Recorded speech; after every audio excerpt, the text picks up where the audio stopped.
Sous les candélabres dorés d'un salon parisien, Léonie de Brécourt sent les regards peser sur elle comme des lames invisibles. Son oncle, le vicomte Gaspard, sourit avec une élégance cruelle et prononce les mots qui vont sceller son destin. Elle ne vaut même pas une dot. Le silence qui suit est pire que le rire. Léonie serre les mains sur ses genoux, le menton levé, refusant de baisser les yeux. Puis une voix grave traverse le salon. Le duc Alexandre de Beaupré se tourne vers elle, son regard sombre et implacable posé sur son visage rougi par l'humiliation. Il ne crie pas, il décide, et en quelques mots prononcés avec une autorité qui coupe le souffle, il offre son domaine devant tous. Le monde aristocratique vient de basculer. Les candélabres du salon Montclair diffusent une lumière dorée qui fait briller les coupes de cristal et les bijoux des invités. L'air sent la cire chaude, le parfum d'iris et le vin de Bordeaux. Les conversations glissent comme de la soie polie, mesurée, mortelle. Léonie de Brécourt est assise au bout de la table dans une robe de velours bleu nuit qui appartenait à sa mère. Elle ne parle pas. Elle sait qu'on ne l'écoute pas. Elle est là parce que son oncle, le vicomte Gaspard de Brécourt, l'a fait venir pour remplir une chaise vide. Elle a 24 ans. Pas de fortune, pas de mari, pas de voix. Le vicomte Gaspard, assis à 3 places d'elle, porte une veste brodée et un sourire qui ne monte jamais jusqu'à ses yeux. Il tient son verre avec 2 doigts comme s'il pesait trop peu pour mériter toute sa main. Une femme à sa gauche rit doucement derrière son éventail. Un homme en face hoche la tête avec gravité feinte. Gaspard raconte une anecdote sur une cousine lointaine qui a épousé un marchand de tissus. Les invités murmurent leur désapprobation polie. Puis ils se tournent vers Léonie. Ma nièce, par exemple, est un cas tout à fait particulier. Léonie lève les yeux. Son cœur bat trop vite. Elle sent le piège se refermer avant même qu'il ne parle. Elle porte un nom respectable, bien sûr, mais elle n'a rien d'autre. Pas de terre, pas de revenus, pas même une dot utilisable. Il prononce le mot utilisable avec un sourire amusé. En vérité, elle ne vaut même pas une dot. Le silence qui suit n'est pas vide. Il est plein de regards qui glissent vers elle, plein de sourires qui se retiennent, plein de jugements qui se forment sans un mot. Léonie ne baisse pas les yeux. Elle serre les mains sur ses genoux sous la table. Ses ongles s'enfoncent dans la paume. Elle respire lentement, profondément, comme si l'air pouvait la protéger. Elle a appris depuis longtemps que répondre ne sert à rien, que pleurer est une défaite, que la dignité est tout ce qui lui reste. Mais elle sent le rouge monter à ses joues. Elle sent le poids des regards. Elle sent que quelque chose vient de se briser en elle, même si elle refuse de le montrer. Alors une voix s'élève. Grave, calme, tranchante comme une lame dans le velours. Vous vous trompez, vicomte. Tous les visages se tournent. Léonie aussi. Le duc Alexandre de Beaupré est assis à l'autre extrémité de la table. Il n'a pas bougé.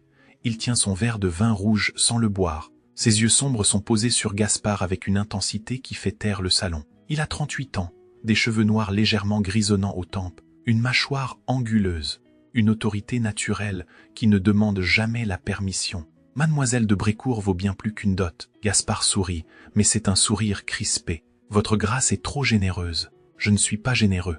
Je suis précis. Le duc pose son verre. Il ne détache pas son regard de Gaspard. Et pour que les choses soient claires devant tous, je propose ceci. Si mademoiselle de Brécourt accepte mon domaine de Beaupré-en-Caux, je le mets à sa disposition dès demain. Sans condition. Sans contrepartie. Le silence devient absolu. Léonie sent son souffle se bloquer. Elle ne comprend pas.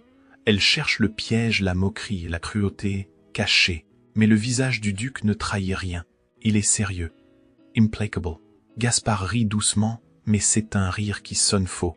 Votre grâce plaisante, bien sûr. Je ne plaisante jamais en public, vicomte. Le duc se lève. Tous les invités retiennent leur souffle. Il contourne la table lentement, sans hâte, et s'arrête devant Léonie. Il lui tend la main. Léonie lève les yeux vers lui. Son cœur bat si fort qu'elle a peur qu'il l'entende. Elle ne sait pas quoi faire. Elle ne sait pas ce qu'il attend. Elle ne sait même pas pourquoi il fait cela. Mais elle voit quelque chose dans son regard, quelque chose qui n'est ni pitié, ni condescendance. C'est du respect. Elle pose sa main dans la sienne. Il la soulève doucement avec une courtoisie irréprochable et se tourne vers le salon. Messieurs, mesdames, je vous souhaite une excellente soirée. Puis il quitte la salle sans un mot de plus. Léonie reste debout, la main encore tremblante, le regard perdu dans le vide. Le murmure commence. Le lendemain matin, Paris bruisse comme une ruche qu'on a secouée. Léonie se réveille dans sa chambre étroite, sous les combles de l'hôtel particulier de son oncle. La lumière grise filtre à travers les rideaux usés. Elle reste immobile un instant, les yeux fixés sur le plafond, essayant de comprendre si la soirée d'hier était réelle. Puis elle entend des pas dans le couloir. La porte s'ouvre sans qu'on frappe. Gaspard entre, une gazette à la main. Il ne sourit pas, lève-toi. Léonie s'assoit lentement, tirant le drap sur ses épaules. Qu'y a-t-il? Il jette la gazette sur le lit. Lise. Elle déplie le journal. En première page, un entrefilet discret mais venimeux. Le duc de Beaupré aurait offert son domaine normand à une jeune parente du vicomte de Brécourt lors d'une soirée privée. Les raisons de ce geste généreux restent floues. Certains y voient un acte de charité. D'autres, une stratégie plus subtile. Léonie repose le journal. Ses mains tremblent légèrement. Je n'ai rien demandé. Bien sûr que non, mais tu as accepté. Tu as pris sa main devant tout le monde. Gaspard s'approche, les bras croisés. Sais-tu ce que cela signifie? Sais-tu ce que les gens vont dire? Léonie ne répond pas. Elle sait, ils vont dire que tu as séduit un duc, que tu as joué la victime pour attirer son attention, que tu es une opportuniste. Ce n'est pas vrai. La vérité n'a aucune importance. Léonie, seule la réputation compte. Il se tourne vers la fenêtre, les mains dans le dos. Le duc de Beaupré est un homme puissant, mais il est aussi imprévisible. Et maintenant il t'a lié à lui. Je ne lui ai rien demandé. Peu importe. Gaspard S.E. retourne.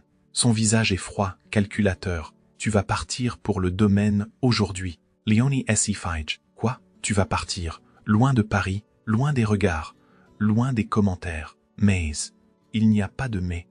C'est un ordre. Il quitte la chambre sans attendre de réponse. Léonie reste seule, le cœur battant, les mains serrées sur le drap. Elle ne comprend pas pourquoi le duc a fait cela. Elle ne comprend pas ce qu'il attend d'elle. Mais elle sait une chose, elle ne peut pas rester ici. L'après-midi, une voiture l'attend devant l'hôtel particulier. Un cocher en livrée sombre ouvre la portière sans un mot. Léonie monte avec une petite valise contenant tout ce qu'elle possède. Le trajet dure des heures. Paris disparaît derrière elle. Les rues pavées laissent place aux chemins de terre. Les immeubles au champ. Le bruit au silence. Elle regarde par la fenêtre, le front appuyé contre le verre froid. Elle pense à la phrase de son oncle. Elle ne vaut même pas une dot. Elle pense au regard du duc. Je ne plaisante jamais en public. Elle ne sait pas lequel des deux est vrai. Le domaine de Beaupré-en-Caux apparaît au crépuscule. Une longue allée bordée d'arbres nus mène à une demeure de pierre grise, austère mais imposante. Les fenêtres sont sombres. Aucune lumière ne brille. La voiture s'arrête devant le perron. Le cocher descend, ouvre la portière et tend la main à Léonie. Elle sort lentement. L'air est froid, humide, chargé de l'odeur de la terre et de la pluie proche. Un homme âgé en habit noir l'attend sur les marches. « Mademoiselle de Brécourt, je suis Monsieur Renard, l'intendant, bienvenue à Beaupré. » Il s'incline légèrement. « Le duc vous attend demain. En attendant, votre chambre est prête. » Léonie hoche la tête. Elle ne trouve pas les mots. Elle entre dans la demeure. Le hall est vaste, silencieux, orné de boiseries sombres et de portraits anciens. Une odeur de cire et de bois ancien flotte dans l'air. Monsieur Renard la guide à travers des couloirs étroits, des escaliers de pierre, jusqu'à une chambre au premier étage. Si vous avez besoin de quoi que ce soit, sonnez. Il referme la porte derrière lui. Léonie reste seule. Elle pose sa valise sur le lit. Elle s'assoit lentement, les mains sur les genoux, le regard perdu dans le vide. Elle ne sait pas ce qu'elle fait ici. Elle ne sait pas ce que le duc attend d'elle. Elle ne sait même pas si elle a le droit de rester. Mais pour la première fois depuis longtemps, elle respire sans sentir le poids d'un regard qui la juge. Le lendemain, elle se réveille tôt. La lumière grise du matin filtre à travers les rideaux. Elle entend le vent dans les arbres, le bruit lointain d'une cloche. Elle s'habille simplement avec une robe de laine grise et descend. Monsieur Renard l'attend dans le hall. Le duc est dans la bibliothèque. Il vous attend. Léonie suit l'intendant à travers un long couloir. Ses pas résonnent sur le parquet, ciré. Son cœur bat vite. La porte de la bibliothèque s'ouvre. Le duc Alexandre de Beaupré est debout près de la fenêtre, un livre à la main. Il porte une veste sombre, simple, sans ornement. Ses cheveux sont légèrement ébouriffés, comme s'il n'avait pas dormi. Il lève les yeux vers elle. « Mademoiselle de Brécourt, votre grâce. » Il referme le livre, le pose sur une table. « Je vous dois des explications. » Léonie reste immobile, les mains croisées devant elle. « Vous ne me devez rien, votre grâce. C'est... Je vous dois la vérité. » Il s'approche lentement sans la toucher, sans envahir son espace. Ce que j'ai fait hier soir n'était pas de la charité. Ce n'était pas non plus de la stratégie. Il la regarde droit dans les yeux. C'était de la justice. Léonie ne dit rien. Elle ne comprend pas encore. Votre oncle vous utilise comme monnaie d'échange. Il vous garde sous tutelle pour contrôler ce qui vous appartient. J. Je n'ai rien. Vous avez une dot, mademoiselle. Léonie Fige. Non, mon oncle a dit. Votre oncle ment. Le duc croise les bras. Votre dot existe. Mais elle est liée à un scandale ancien. Un duel. Un homme est mort. Votre famille a étouffé l'affaire, mais la tâche reste. Utiliser cette dot, c'est rouvrir le scandale. Léonie sent SES James Trembler. Elle s'appuie contre le dossier d'une chaise. Alors, je suis prisonnière. Vous l'étiez? Le duc s'approche encore. Mais maintenant vous êtes ici. Et ici, personne ne vous jugera. Léonie lève les yeux vers lui. Elle voit quelque chose dans son regard. Quelque chose qu'elle n'a jamais vu chez un homme. De la reconnaissance. Pas de la pitié. Pas de la condescendance. Juste de la reconnaissance. Pourquoi faites-vous cela? Le duc ne répond pas tout de suite. Il détourne le regard, comme s'il cherchait les mots. Parce que je sais ce que c'est que d'être prisonnier d'un nom. Il se tourne vers la fenêtre. Et parce que vous n'avez pas baissé les yeux. Léonie reste silencieuse. Elle ne sait pas quoi dire. Le duc reprend, plus doucement. Vous êtes libre de rester ici aussi longtemps que vous le souhaitez. Vous êtes libre de partir quand vous le voulez. Mais sachez ceci, tant que vous êtes sous mon toit, personne ne vous humiliera. Léonie sent quelque chose se briser en elle. Pas de douleur, de soulagement. Elle hoche la tête, incapable de parler. Le duc s'incline légèrement. Bienvenue à Vaupré, mademoiselle. Les jours passent lentement à Vaupré. Léonie découvre le domaine comme on explore un monde oublié. Elle marche dans les jardins d'hiver où les plantes grimpent sur des structures de fer forgé. Elle parcourt les galeries ornées de portraits anciens, de femmes en robe de soie et d'hommes en armure. Elle lit dans la bibliothèque où les livres sentent le cuir et la poussière. Le duc est souvent absent. Il s'occupe de ses affaires, reçoit des visiteurs, écrit des lettres. Mais parfois il la croise dans un couloir ou dans le jardin, et il s'arrête pour échanger quelques mots. Il ne pose jamais de questions indiscrètes. Il ne demande jamais rien. Il parle de livres, de musique, de paysages. Il écoute quand elle parle. Il sourit rarement, mais quand il le fait, c'est sincère. Léonie commence à respirer autrement. Un après-midi, elle découvre une porte qu'elle n'avait jamais remarquée. Elle est cachée derrière une tenture, au bout d'un couloir sombre. Elle l'ouvre. Derrière, un escalier de pierre descend vers une salle immense. Un théâtre privé. Les sièges sont recouverts de velours rouge fané. La scène est vide sauf un piano noir couvert de poussière. Les lampes à gaz sont éteintes, mais la lumière du jour filtre à travers de hautes fenêtres. Léonie entre lentement, fascinée. Elle s'approche du piano. Elle soulève le couvercle. Les touches sont jaunies, mais intactes. Elle s'assoit. Ses doigts effleurent les touches. Elle joue une mélodie simple. Les heures douces, une pièce que sa mère lui avait apprise, il y a longtemps. Le son résonne dans le théâtre vide, doux, mélancolique, fragile. Elle ferme les yeux. Elle se laisse porter. Elle ne l'entend pas entrer. Le duc Alexandre de Vaupré est debout dans l'ombre, près de la porte. Il ne bouge pas. Il écoute. Sa main se crispe sur le verre qu'il tient. Ses yeux se ferment un instant. Samaquar Essie Sarah. Léonie s'arrête. Elle se retourne. Elle le voit. Votre grâce. Jay. Pardon, je ne savais pas que... Ne vous arrêtez pas, sa voix est rauque, presque brisée. Léonie reste immobile, les mains sur les touches. Le duc s'approche lentement. Il pose le verre sur une table. Il s'arrête près du piano, cette mélodie. Il s'interrompt. I'll détourne le regard. Ma mère la jouait. Léonie retient son souffle. Jay. Je ne savais pas, personne ne le sait. Il pose une main sur le piano, comme pour se retenir.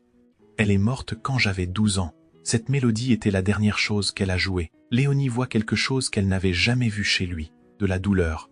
Pas cachée. Pas contrôlée. Juste. Là, je suis désolé. Ne le soyez pas. Il lève les yeux vers elle. Vous m'avez rappelé quelque chose que j'avais oublié. Quoi? Que la beauté peut exister sans douleur. Léonie sent son cœur battre plus fort. Le duc recule d'un pas comme s'il se ressaisissait. Continuez, s'il vous plaît. Elle hésite, puis elle joue à nouveau. Il reste debout, immobile, les yeux fermés, écoutant. Et pour la première fois depuis longtemps, il ne porte plus de masque. Les semaines passent. Léonie et le duc se croisent plus souvent. Ils marchent dans le parc, parlent de livres, de musique, de rien. Ils ne parlent jamais de Paris, jamais du scandale, jamais de l'avenir, mais quelque chose grandit entre eux, quelque chose de silencieux, de profond, de dangereux. Léonie commence à comprendre que le duc n'est pas froid. Il est blessé. Il a appris à se protéger en ne montrant rien, mais elle voit les fissures, elle voit les moments où il baisse la garde. et lui commence à voir en elle ce qu'il n'avait jamais vu chez personne, une dignité qui ne demande rien, qui ne s'excuse pas, qui existe simplement. Un matin, une lettre arrive pour Léonie.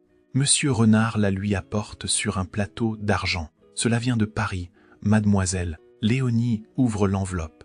Elle reconnaît l'écriture, celle de son oncle. Ma chère nièce, j'espère que tu te portes bien. Les nouvelles de Paris sont intéressantes. Certains disent que le duc te garde comme une actrice dans son théâtre privé, d'autres que tu es devenue sa maîtresse. Je ne crois rien de tout cela, bien sûr, mais je te conseille de rentrer bientôt, avant que les rumeurs ne deviennent incontrôlables. Ton oncle dévoué, Gaspard. Léonie repose la lettre, ses mains tremblent. Elle sait ce que cela signifie. Elle sait que son oncle utilise le scandale pour la ramener sous son contrôle. Elle se lève. Elle sort dans le jardin. L'air est froid, humide. Elle marche vite, sans but, essayant de calmer son cœur. Elle ne veut pas partir, mais elle ne veut pas non plus détruire le duc. Le soir, une calèche arrive au domaine. Une femme en descend. Elle est élégante, âgée, vêtue de noir. C'est la baronne de Clerval, une alliée du duc. Monsieur Renard la conduit au salon. Le duc la reçoit avec courtoisie. Baronne, quel plaisir. Ne m'y mentez pas, Alexander. Elle s'assoit sans attendre d'invitation. Je suis venu vous mettre en garde. Contre quoi? Il est simplement lui-même. Le lendemain, Léonie et le duc se promènent dans le parc. Le ciel est gris, lourd de pluie. Ils marchent en silence.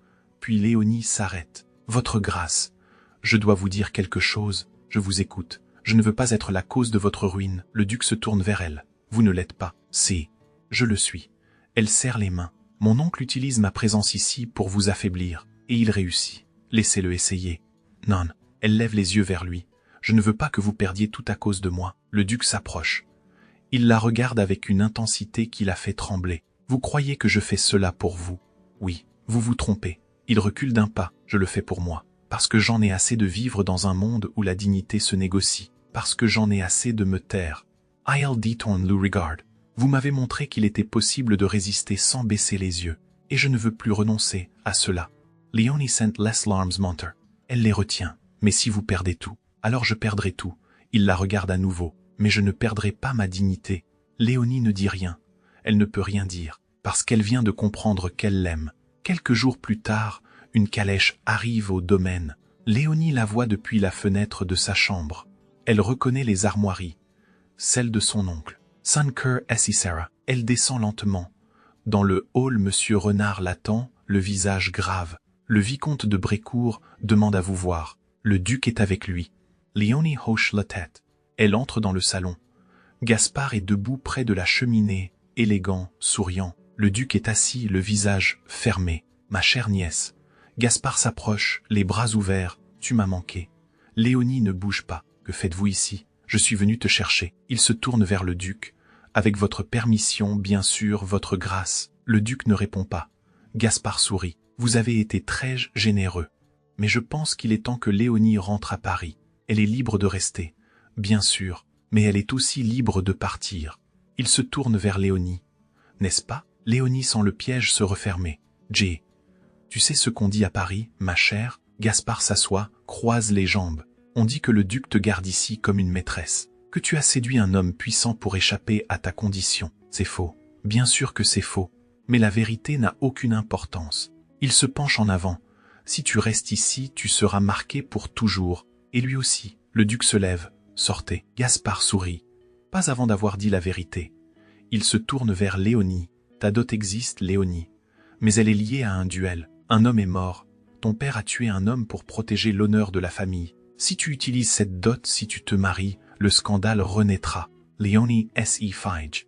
Et si elle épouse le duc? Gaspard S.E. tourne vers Alexander. Le scandale détruira aussi sa réputation. Le silence est absolu. Le duc ne dit rien. Mais Léonie voit sa mâchoire se serrer. Gaspard S.E. lève. Alors voici ce que je propose. Léonie rentre à Paris. Elle reste sous ma tutelle. Et personne ne parle de rien. Il sourit. C'est la seule solution raisonnable. Le duc s'approche lentement. Il se tient face à Gaspard. Sortez de ma maison. Votre grâce, sortez. Maintenant. Gaspard hésite, puis il s'incline. Comme vous voudrez. Il se tourne vers Léonie. Réfléchis bien, ma chère. I'll quit le salon. Léonie reste immobile. Elle ne peut pas respirer. Elle ne peut pas penser. Le duc s'approche. Léonie. Il a raison, elle lève les yeux vers lui. Si je reste, je vous détruis. Non, si. Elle recule. Je ne peux pas faire ça. Léonie, je pars. Elle sort du salon avant qu'il puisse répondre. Cette nuit-là, elle écrit une lettre. Votre grâce, je ne sais pas comment vous remercier pour tout ce que vous avez fait. Vous m'avez offert un refuge. Vous m'avez rendu ma dignité. Mais je ne peux pas rester. Pas si cela signifie vous détruire. Je pars demain à l'aube. Ne me cherchez pas. Avec toute ma gratitude. Léonie, elle plie la lettre. Elle la pose sur la table de nuit. Puis elle s'allonge, les yeux ouverts, et attend le matin. Le duc Alexandre de Beaupré entre dans le salon du conseil aristocratique de Paris. Les hommes présents se lèvent. Certains le saluent, d'autres détournent le regard. Il s'assoit à sa place habituelle, au bout de la table. Le président, un homme âgé au visage sévère, frappe du poing sur la table. « Messieurs, nous avons des affaires importantes à régler. » Il se tourne vers le duc. « Mais d'abord, nous devons parler de vous, votre grâce. » Alexandre ne dit rien. Votre comportement récent a suscité des interrogations. Quelles interrogations? Vous avez offert votre domaine à une femme sans fortune. Vous l'avez accueillie sous votre toit. Vous avez refusé de l'éloigner, malgré les rumeurs. Le président se penche en avant. Cela nuit à votre réputation. Et à la nôtre. Je ne vois pas en quoi. Vous ne voyez pas. Un autre homme prend la parole. Vous êtes président de ce conseil. Votre grâce. Vous représentez l'ordre, la stabilité, la dignité. Et alors vous ne pouvez pas vous permettre de protéger une femme compromise? Alexandre se lève lentement. Mademoiselle de Brécourt n'est pas compromise. Elle a été humiliée par un homme qui la contrôle. J'ai choisi de la protéger. Vous avez choisi de la compromettre davantage. Non, j'ai choisi de faire ce qui est juste. Le préside frappe à nouveau du poing. La justice n'a pas sa place ici, votre grâce. Nous parlons de réputation, d'alliances, de pouvoir. Alors parlez en sans moi. Le silence tombe. Que voulez-vous dire? Alexandre pose les mains sur la table. Je démissionne de la présidence de ce conseil. Les murmures éclatent. Vous ne pouvez pas. C'est, je peux. Il se tourne vers la porte. Je refuse de siéger dans un conseil qui juge la dignité d'une femme comme une marchandise. Vous n'êtes pas la cause de ma ruine. Vous êtes la raison pour laquelle j'ai enfin choisi de vivre. Léonie sent less larmes monter. Mais vous avez tout perdu. J'ai perdu un titre, une influence. Des alliances. Il la regarde droit dans les yeux. Mais j'ai gagné quelque chose que je n'avais jamais eu. Quoi? Ma liberté. Léonie tremble. Elle ne peut pas parler. Je ne suis pas venu vous sauver, Léonie. Je ne suis pas venu vous protéger. Il pose une main sur sa joue. Je suis venu vous reconnaître. Elle ferme les yeux. Les larmes coulent. Je ne veux pas que vous sacrifiez tout pour moi. Ce n'est pas un sacrifice. Il se penche vers elle. C'est un choix. Leurs lèvres se touchent, doucement, lentement, comme une promesse. Autour d'eux, les lampes à gaz s'éteignent une à une, laissant l'obscurité les envelopper. Mais ils ne bougent pas, parce que pour la première fois, ils ne sont plus seuls. Plusieurs mois plus tard, le même salon parisien, les mêmes candélabres dorés, les mêmes visages. Mais tout a changé. Léonie entre au bras du duc Alexandre de Beaupré. Elle porte une robe de velours bleu nuit, la même que le soir de son humiliation. Mais cette fois, elle ne baisse pas les yeux. Les conversations s'arrêtent. Les regards se tournent. Le vicomte Gaspard est assis près de la cheminée. Il ne sourit pas. Il ne dit rien. Léonie passe devant lui sans un regard. Le duc la conduit jusqu'à la table principale. Il tire une chaise pour elle. Elle s'assoit avec calme. Un homme ose une remarque. « Votre grâce, nous ne pensions pas vous revoir ici. Pourquoi? Eh bien, après votre démission. Ma démission ne change rien à qui je suis. » Le duc s'assoit à côté de Léonie, et elle ne change rien à qui elle est. Le silence est absolu. Puis une femme se lève. C'est la baronne de Clerval. Mademoiselle de Brécourt. Bienvenue. Elle s'incline légèrement. D'autres suivent. Lentement. Prudemment. Mais ils suivent. Léonie ne dit rien. Elle ne sourit pas. Elle reste simplement assise, le dos droit, les mains posées sur ses genoux. Parce qu'elle n'a plus besoin de prouver quoi que ce soit. Plus tard, dans la calèche qui les ramène au domaine, Léonie regarde par la fenêtre. « Vous avez tout perdu pour moi. » Non. Le duc prend sa main. J'ai tout gagné. Elle se tourne vers lui. Comment pouvez-vous dire ça? Parce que je ne vis plus dans un monde où la valeur se mesure. Il sourit. Je vis dans un monde où elle se reconnaît. Léonie pose sa tête sur son épaule. Et pour la première fois depuis longtemps, elle se sent en paix. Au loin, le théâtre du domaine est illuminé. Les lampes à gaz brillent dans la nuit. Pas pour un spectacle. Pas pour des invités. Juste pour eux. Parce qu'ils ont choisi de vivre dans la lumière. Et personne ne peut plus les en chasser.